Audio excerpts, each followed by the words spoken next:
The restaurant was buzzing with the quiet hum of conversations, glasses clinking, and soft music playing in the background.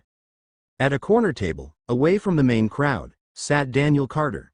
Most people knew him by another name, the CEO. He was one of the wealthiest men in the country, a self-made millionaire whose face often appeared on the covers of business magazines. Tonight, though, he wasn't the CEO of Carter Enterprises. He was just a man in a dark suit, eating alone at a candlelit table, staring out of the window as if searching for something beyond the glass. The waiter placed a perfectly cooked steak in front of him, but Daniel hardly touched it. His mind was restless. He had just closed the biggest deal of his career, a merger that would make his company nearly untouchable. The world saw his success, but inside he carried a silence that money couldn't fill. And then, it happened. A small shadow appeared beside his table. Daniel looked down and saw a little girl, no older than 8, standing nervously with her hands clasped together. She wore a simple pink dress, slightly worn at the edges, and her shoes looked like they'd seen better days. But what struck him most wasn't her outfit. It was the birthmark on her cheek. A dark, heart-shaped mark that stretched from just under her eye to the side of her jaw. The girl's big brown eyes met his. She didn't flinch, even though she clearly knew who he was. Everyone knew who Daniel Carter was. "Excuse me, sir," she said softly. Her voice was steady, but her fingers fidgeted. Daniel blinked, surprised. Children didn't usually walk up to him. Adults did, investors, journalists, employees begging for promotions, but not children. "Yes?" he asked, setting his fork down. The girl took a deep breath. "I just wanted to say, you look like my daddy." The words hit Daniel like a stone thrown into still water. His chest tightened. He didn't have children. At least, not that he knew of. He forced a small smile. "Is that so?" She nodded. He used to sit at the table like you. Straight. Quiet. And he'd always cut his food into little pieces before eating. Just like you did." Daniel glanced at his plate. He had, without thinking, cut the steak into small, even squares before eating. A habit from years of eating in boardrooms where meals had to be quick and efficient. "What's your name?" he asked. "Lily," she whispered. Before he could ask more, a woman rushed over, her apron still tied around her waist. She looked exhausted, strands of hair falling from her bun, worry written all over her face. "Lily," she scolded gently. "Sweetheart, you can't bother people like this." She turned to Daniel, eyes wide. "I'm so sorry, sir. Please forgive her." Daniel studied the woman. She was young, maybe late 20s, with tired eyes that carried the weight of someone who had fought too many battles alone. "It's all right," Daniel said quietly. "She wasn't bothering me." The woman blushed, clearly embarrassed. "Still, she shouldn't have interrupted your dinner. Come on, Lily." She reached for the girl's hand, but Lily tugged back. "Mom," Lily said firmly, "he does look like Daddy." Daniel saw the flicker of pain cross the woman's face. For a moment, her tough exterior cracked, revealing a sadness too deep for words. She bent down and pulled Lily into her arms. "Your daddy is in heaven now, sweetheart," she murmured. "Remember?" Daniel felt something stir inside him. He couldn't look away. "Wait," he said suddenly. The woman paused, clutching Lily. "Would you sit with me for a moment? Both of you?" The woman looked startled. "Oh, no, sir. We couldn't. You're having dinner." "I insist," Daniel said. His voice wasn't harsh, just steady. The kind of tone that didn't invite refusal. Hesitantly, the woman sat across from him, with Lily sliding in beside her. The waiter appeared, eyebrows raised, but Daniel waved him off. "What's your name?" Daniel asked the woman. "Emily," she said softly. "And, you work here?" She nodded. "Yes. I wait tables in the day, and I wash dishes at night when they're short-staffed." Daniel looked at Lily, who was now tracing patterns on the tablecloth with her tiny finger. "And how old are you, Lily?" 8, she answered proudly.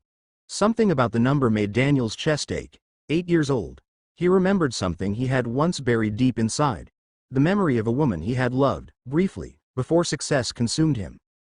A woman who had disappeared from his life around the same time his company began to rise. He shook the thought away. It couldn't be. Emily cleared her throat, uncomfortable. "I really am sorry if she bothered you. It's just, Lily doesn't usually talk to strangers. She saw you from across the room and..." She thought I was her father, Daniel finished for her. Emily's eyes dropped. Her father passed away before she was born. She's never had one. Just me. Daniel studied her carefully. Something in her tone suggested there was more to the story, but he didn't press. Instead, he asked, "Do you two eat here often?" Emily gave a short laugh. "We can't afford this place. I work here, so sometimes they let Lily sit in the back until I finish my shift. Tonight was different. My manager let us have a small meal together because it's her birthday." Lily's face lit up. "I'm 8 today," she said proudly. Daniel felt his throat tighten. He looked at the empty plate in front of Emily. She hadn't ordered anything for herself. Only Lily's half-finished spaghetti sat on the table. Without thinking, he waved over the waiter. "Bring them whatever they want. Dinner's on me." Emily's eyes widened. "Oh, no, sir, we couldn't possibly." "Yes, you can," Daniel said gently. That night, they shared a meal. For the first time in years, Daniel laughed. Lily told stories about her school, about how she wanted to be an artist, and about how she didn't care if people made fun of her birthmark because her mom always told her it made her special. Daniel listened, truly listened, in a way he hadn't listened to anyone in a long time. When the plates were cleared and the night grew late, Emily stood up, ready to thank him and leave. But Daniel couldn't let them go. Not yet. "Would it be all right," he asked carefully, "if I saw you both again?" Emily hesitated, wary. She didn't trust easily. But Lily spoke first. "Please, Mom. He's nice. He's like Daddy." Emily searched Daniel's face. She saw no arrogance, no hidden agenda. Just a lonely man who had more money than he knew what to do with, and yet seemed poorer than anyone in that restaurant. She nodded slowly. "All right." From that night on, their lives became unexpectedly intertwined. Daniel began visiting the restaurant more often. Sometimes, he'd wait until Emily finished her shift so he could walk them home. Sometimes, he'd sit with Lily while she did her homework, offering to check her math problems with the same precision he used to balance billion-dollar budgets. And little by little, Daniel began to change. The man who once measured his worth by numbers on a screen began to measure it by moments.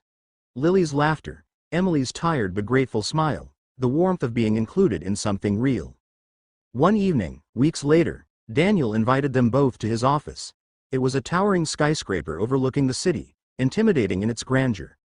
Emily looked out of place among the polished marble and expensive suits, but Lily ran around the office as if it were a playground. Daniel pulled Emily aside.